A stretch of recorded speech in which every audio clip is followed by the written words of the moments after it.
کیا آپ جانتے ہیں کہ حضرت علی کو کرم اللہ وجہہ کیوں کہا جاتا ہے؟ یعنی اللہ تعالیٰ آپ کے چہرے کو روشن کرے، تر و تازہ رکھے، یہ کیوں کہا جاتا ہے؟ اس کی دو بڑی وجہ ہیں۔ نمبر ایک، حضرت علی رضی اللہ تعالی عنہ بچپن سے ہی ایمان لانے والے تھے، بچپن سے ہی مومن تھے۔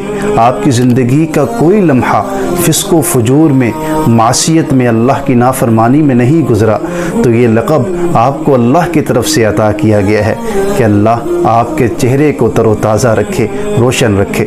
دوسری وجہ یہ ہے کہ حضرت علی رضی اللہ تعالی عنہ کو کچھ لوگوں نے بغض و عناد کی وجہ سے سود اللہ وجہہ کہنا شروع کر دیا، نعوذ باللہ، جس کا معنی ہے اللہ تعالیٰ آپ کے چہرے کو سیاہ کر دے، جس کے مقابلے میں محبان علی نے، حضرت علی کے چاہنے والوں نے آپ کا لقب کرم اللہ وجہہ تجویز کیا، یعنی اللہ تعالیٰ آپ کے چہرے کو تر و تازہ رکھے۔